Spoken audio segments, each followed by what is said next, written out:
ফুটবলের ইতিহাসে বিতর্কিত মন্তব্য করা তারকাদের তালিকায় ক্রিস্টিয়ানো রোনালদো সবসময় থাকবেন সামনের সারিতেই। তবে এবার বিতর্কটা বেশ অন্যরকম।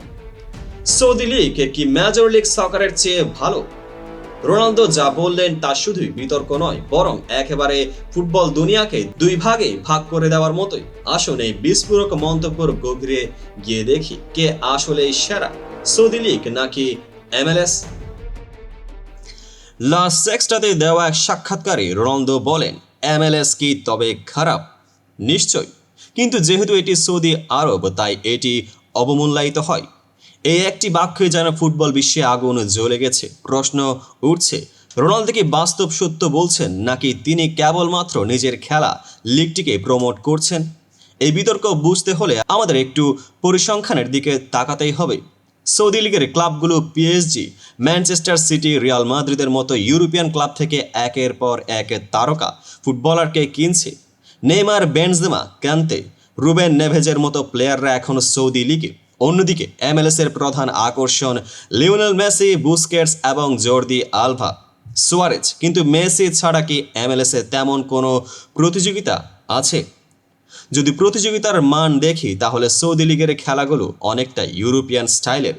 ইউরোপিয়ান তারকা দলে যোগ দেওয়ার ফলে খেলার গতি বেড়েছে, কোচিং স্ট্র্যাটেজি উন্নত হচ্ছে। অন্যদিকে MLS এ প্রতিভাবান প্লেয়ার আছে, কিন্তু গড় মানের দিক থেকেই তারা কি সৌদি লীগের সাথে তুলনীয়? প্রশ্ন থেকেই যায়।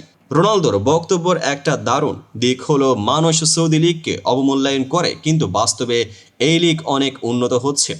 কিন্তু এটা কি পুরোপুরি সত্য?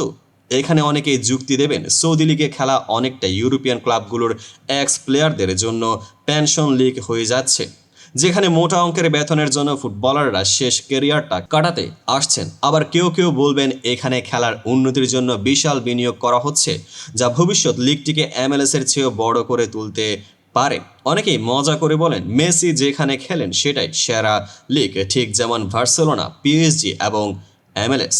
কিন্তু রোনালদো সেটা মানতে নারাজ। তার যুক্তি একদম পরিষ্কার, যেখানে বেশি প্রতিযোগিতা সেটাই সেরা। কিন্তু প্রশ্ন হলো, ফুটবলে প্রতিযোগিতা কি শুধুই বড় বড় নামের উপর নির্ভর করে নাকি দীর্ঘমেয়াদী স্ট্রাকচারও দরকার? তাহলে কে সেরা? এই বিতর্কের আসল উত্তর কিন্তু নির্ভর করছে ফ্যানদের দৃষ্টিভঙ্গির উপর। সৌদি লীগ এখন বড় হচ্ছে, কিন্তু এটা কি ইউরোপিয়ান ফুটবলের মতো হতে পারবে? অন্যদিকে MLS মার্কিন যুক্তরাষ্ট্রের বাজার ধরে রেখেছে, কিন্তু সেটি কি বিশ্বব্যাপী আলোড়ন তুলতে পারছে? আসল সত্যিটা হলো সময় বলে দেবে কে আসলেই সেরা। তবে এক জিনিস নিশ্চিত, রোনালদো এবং মেসি এই দুই তারকা যেখানে যান সেখানেই নতুন বিতর্ক তৈরি হয়। তাহলে আপনার মতে কে সেরা, সৌদি লীগ নাকি MLS? কমেন্টে জানান আপনার মতামত, শুনতে আমরা আগ্রহী। আর ফুটবলের এমনই উত্তেজনাপূর্ণ খবর পেতে আমাদের চ্যানেল সাবস্ক্রাইব করতে ভুলবেন না। পেজটিকে এখনই ফলো করুন। দেখা হবে পরবর্তী ভিডিওতে।